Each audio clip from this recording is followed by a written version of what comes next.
governo Lula completa 100 dias e a gente traz um balanço desse período. E você vai ver também. Procura por carros mais velhos, de mais de 10 anos, cresce em meio a preços e juros altos. Chuvas fortes deixam 64 cidades do Maranhão em situação de emergência. China faz novos exercícios militares perto de Taiwan. E a gente fala, é claro, sobre os campeões estaduais: Palmeiras, Fluminense e Atlético Mineiro. Essas e outras notícias você confere a partir de agora. Olá, boa tarde para você, seja muito bem-vindo. Nós estamos ao vivo, agora 1h03 pelo horário de Brasília. Vamos juntos conferir o que é notícia no Brasil e no mundo nesta segunda-feira? O presidente Luiz Inácio Lula da Silva completa hoje 100 dias de governo. Entre as principais medidas adotadas estão a ativação de programas sociais, como o Bolsa Família e o Mais Médicos. Vamos conferir. Nos primeiros 100 dias do governo Lula, muita coisa já aconteceu. Desde a posse do terceiro mandato presidencial, o presidente teve que lidar com ataques e polêmicas, mas também conseguiu executar várias medidas e viagens. O presidente enfrentou logo na primeira semana do mandato uma invasão e ataque de radicais à sede dos três poderes em Brasília, com muitos prejuízos e mais de 2.100 pessoas presas em flagrante que haviam participado da destruição dos prédios e que estavam acampadas em frente ao quartel do Exército. No dia seguinte, Lula se reuniu a governadores, ministros do governo e ministros do Supremo Tribunal Federal para uma caminhada simbólica em defesa da democracia. A Polícia Federal iniciou procedimentos para investigar as responsabilidades pelos atos. Ainda em janeiro, o governo federal teve de lidar com outra crise: o agravamento da crise humanitária na terra indígena Yanomami. Crianças e adultos Yanomami foram identificados com quadros graves de malária e desnutrição, além de casos de pneumonia e contaminação por mercúrio usados pelo garimpo ilegal sem qualquer monitoramento. O governo federal lançou a operação para retirar garimpeiros da terra indígena e garantir assistência aos indígenas. Ao tomar posse em janeiro, Lula assinou um decreto que revogou as normas que haviam facilitado o acesso às armas. Além disso, o governo fez mudanças em programas sociais, como o Mais Médicos, para expandir o número de profissionais da saúde, principalmente em locais de difícil acesso. Outra medida adotada foi o Bolsa Família, com garantia de pagamento mínimo de R$ 600 mensais por família, além de um adicional para cada criança de até 6 anos. Lula assinou o decreto para a retomada do Fundo Amazônia, o mecanismo que usa aportes bilionários de outros países para financiar projetos de preservação ambiental. Também anunciou a criação da Procuradoria de Defesa da Democracia, que busca combater a desinformação usada como arma política contra os atos públicos. Foi apresentado o novo arcabouço fiscal, que substituiu o teto de gastos e limita o uso do dinheiro público a 70% da receita. O governo também decidiu reajustar o salário mínimo para R$ 1.320 a partir de maio. E ampliou a faixa de isenção do imposto de renda para R$ 2.112. Em pronunciamento, o presidente Lula voltou a criticar a taxa de juros, que é fixada pelo Comitê de Política Monetária do Banco Central, que está em 3,75%. Ele afirmou que quem define o percentual está, abre aspas, brincando com o país, fecha aspas, e com os mais pobres. Nesta segunda-feira, Lula convidou os ministros para fazer um balanço desses primeiros 100 dias de governo. A intenção é, além de lembrar as ações realizadas, traçar um panorama das prioridades que devem continuar no governo. Em um pronunciamento na abertura da reunião ministerial, o presidente Lula destacou as ações importantes realizadas pelo governo nesses primeiros 100 dias de mandato. Lula disse que o Brasil voltou a olhar para o futuro, com várias ações que vão ajudar a colocar o país em desenvolvimento, como investimento em energia, ferrovias, portos, inclusão digital, habitação, entre outros. Mas Lula lembra que é preciso, antes de tudo, olhar para a população. Não se constrói um país verdadeiramente desenvolvido sob as ruínas da fome, dos ataques à democracia, do desrespeito aos direitos humanos e da desigualdade de renda, raça e gênero. Não se chega a lugar nenhum deixando para trás a metade mais sofrida da nossa população. E é exatamente sobre os 100 dias de governo Lula o tema da nossa entrevista de hoje.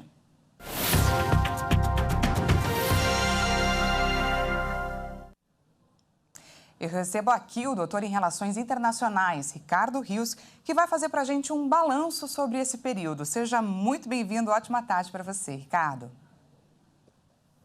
Olá, Daniela, uma boa tarde a você e a quem nos assiste. Bom, Ricardo, talvez seja cedo, né, para avaliar um governo visto o atual cenário da política e economia aqui no Brasil. Vale destacar que nós ainda sofremos com as consequências econômicas da Covid-19, da alta do petróleo e dos impactos, é claro, sofridos devido à guerra na Ucrânia. Aliás, o mundo inteiro sofre com a alta inflacionária. Por aqui ainda temos a taxa básica de juros em 13,75%, que tem sido motivo de constantes represálias do governo, né, e o desemprego em quase 8%.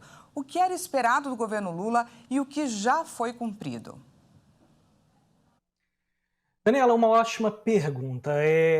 Muitos críticos do governo avaliam que o governo Lula 3, na verdade, seria um museu de grandes novidades, né? O que isso significa? Lula vem pegando políticas anteriores, políticas que fizeram sucesso nos governos Lula e Dilma, deu uma roupagem nova e trouxe de volta. Mas eu não considero isso um museu de grandes novidades, muito pelo contrário, é a volta de um protagonismo do Estado, né? O governo Bolsonaro tinha uma orientação muito liberal, onde o Estado foi desregulamentado em várias áreas e o governo Lula quer retomar esse protagonismo.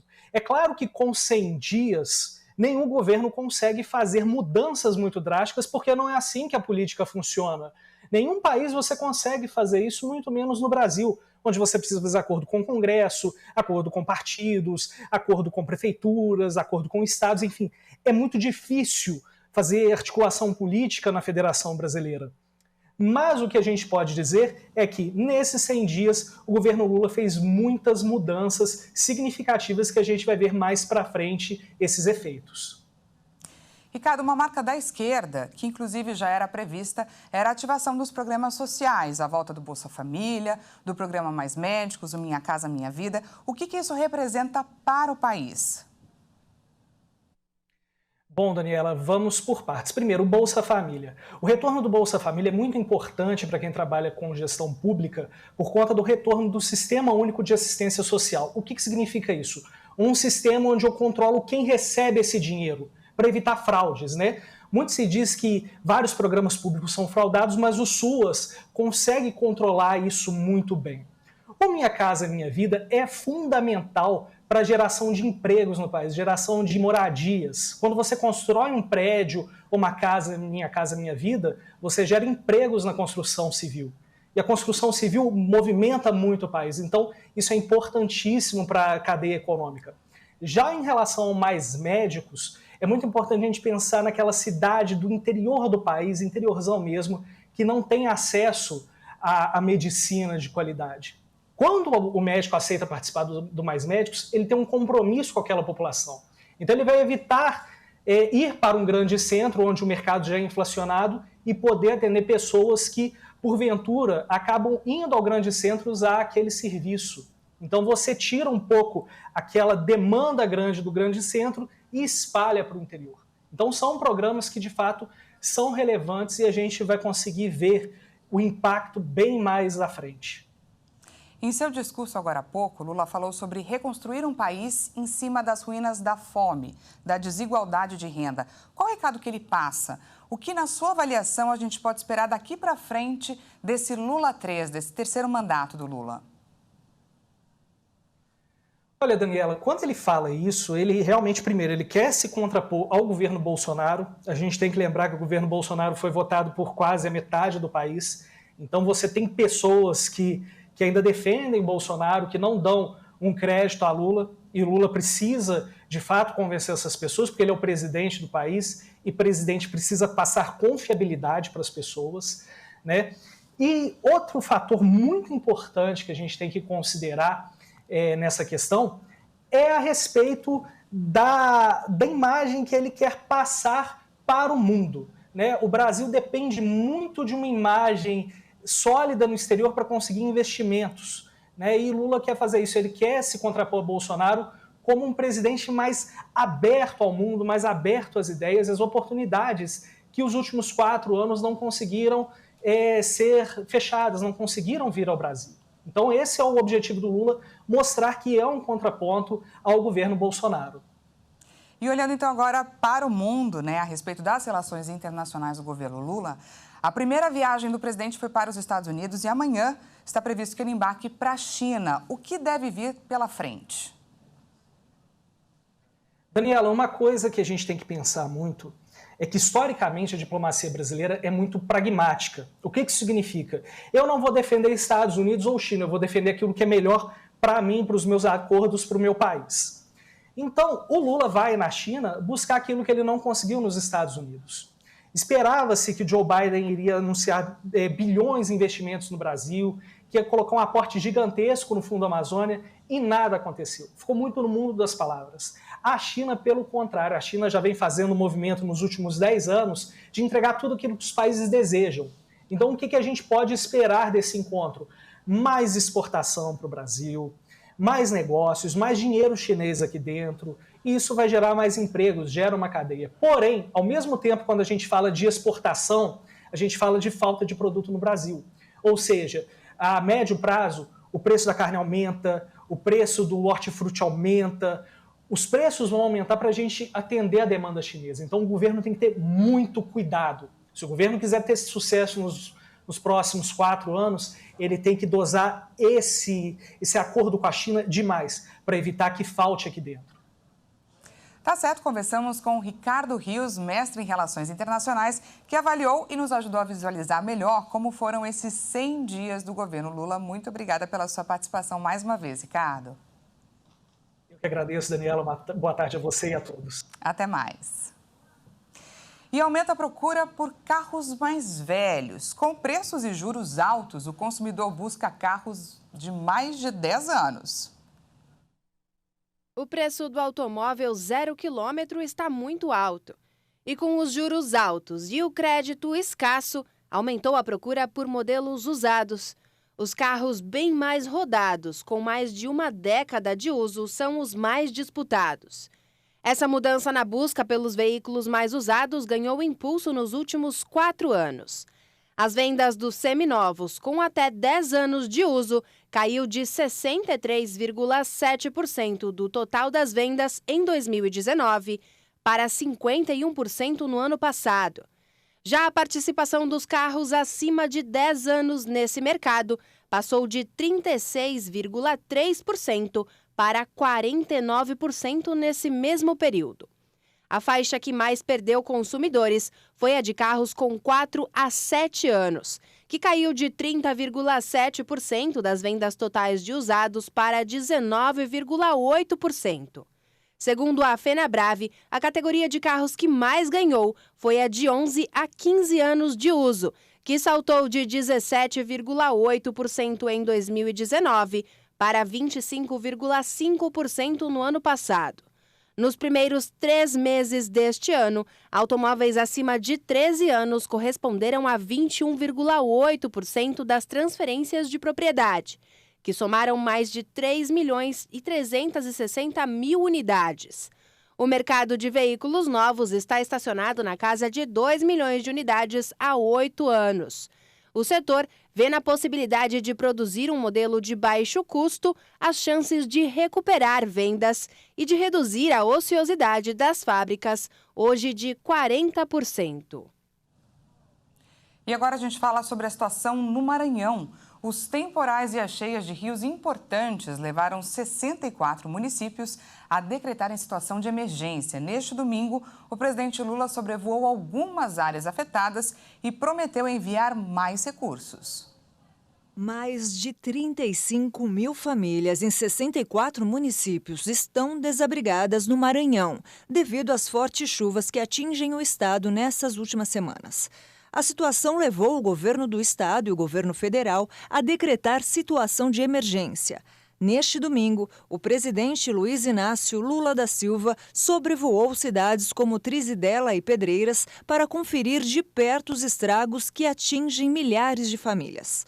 Acompanhado do governador do estado, Carlos Brandão, e da comitiva federal, Lula visitou um alojamento em Bacabal, uma das cidades mais afetadas pela enchente e onde estão abrigadas centenas de famílias. De acordo com a Defesa Civil do Maranhão, 64 cidades maranhenses estão em situação de emergência por causa das fortes chuvas. Apenas uma delas, Boriticupu, cidade a 415 quilômetros de São Luís, está em situação de calamidade pública.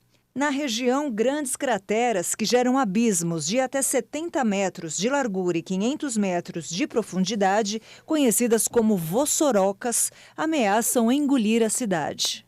O governo do Maranhão estima que até domingo, 7.757 famílias ficaram desabrigadas ou desalojadas por causa dos temporais. E veja a seguir, China faz novos exercícios militares perto de Taiwan. E a gente fala, é claro, sobre os campeões estaduais, Palmeiras, Fluminense e Atlético Mineiro. Nós voltamos já, não perca!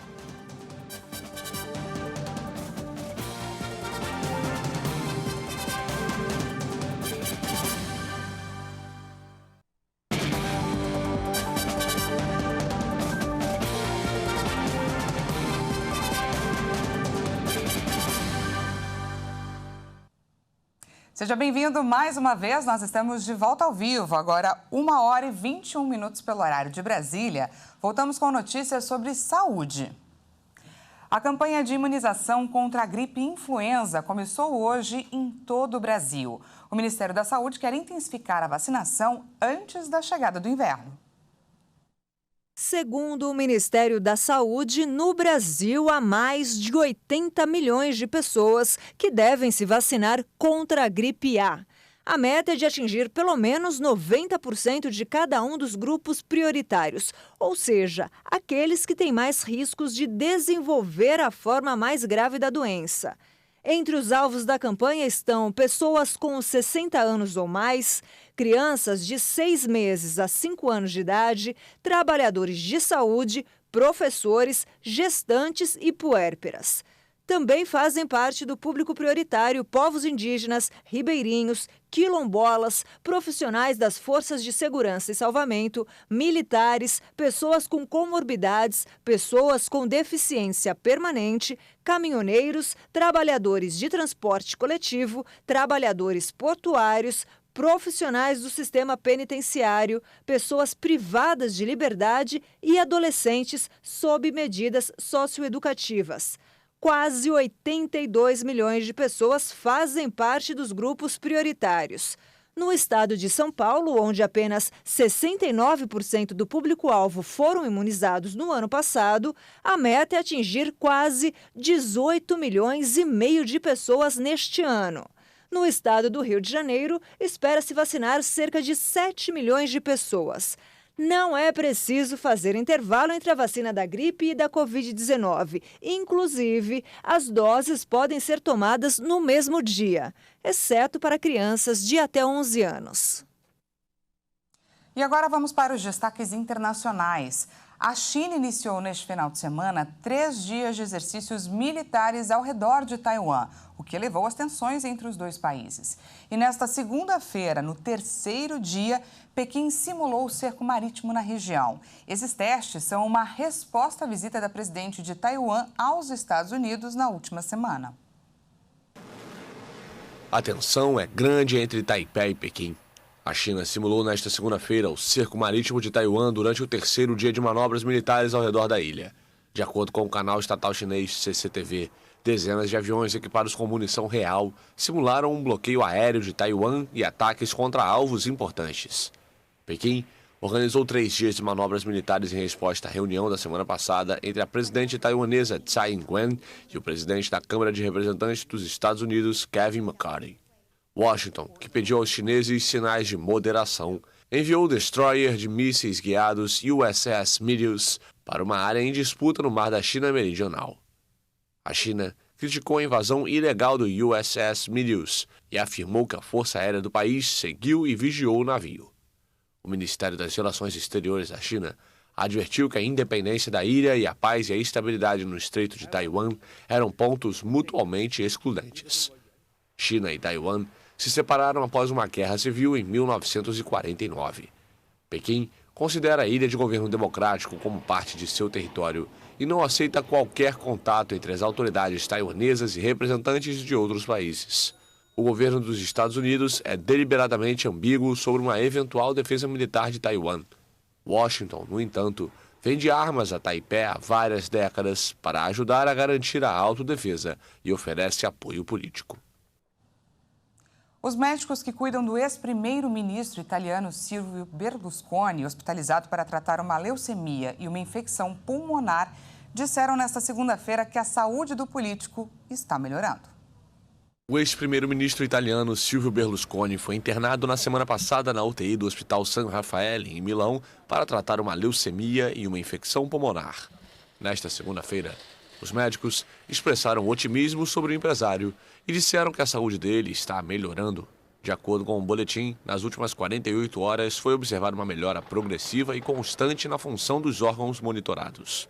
O bilionário e figura crucial da política italiana está internado na UTI do Hospital San Raffaele desde quarta-feira da semana passada. O texto ressalta que o tratamento apresenta os resultados esperados, o que permite um otimismo prudente. Os médicos relataram que Berlusconi recebe tratamento para uma infecção pulmonar e sofre de leucemia mielomonocítica, um tipo raro de câncer no sangue. Silvio Berlusconi, que foi o primeiro-ministro em 3 períodos e que atualmente é senador e líder do partido Forza Itália, sofreu uma grave deterioração do estado de saúde nos últimos anos, com internações frequentes. O Forza Itália é um dos partidos que integram o governo de coalizão da primeira-ministra de direita, Giorgia Meloni. E vamos falar de esporte. Neste fim de semana, os campeonatos estaduais de futebol chegaram ao fim. As finais foram marcadas por muitas viradas, inclusive a do Palmeiras, que garantiu mais um título sob o comando de Abel Ferreira. Vamos conferir. No Rio de Janeiro, depois de perder o primeiro jogo por 2-0, o Fluminense chegou para a decisão desacreditado. Mas o atacante Germancano e o ex-jogador da seleção brasileira Marcelo colocaram o time de Fernando Diniz de volta na final, logo no primeiro tempo. Na segunda etapa virou goleada. Cano novamente e Alexander marcaram para o Flu.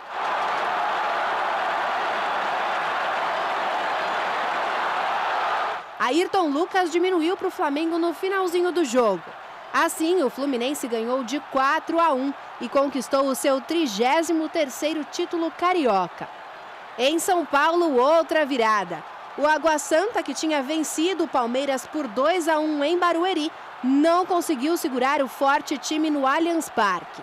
Gabriel Menino marcou os 2 primeiros gols. E Hendrick marcou o terceiro no primeiro tempo.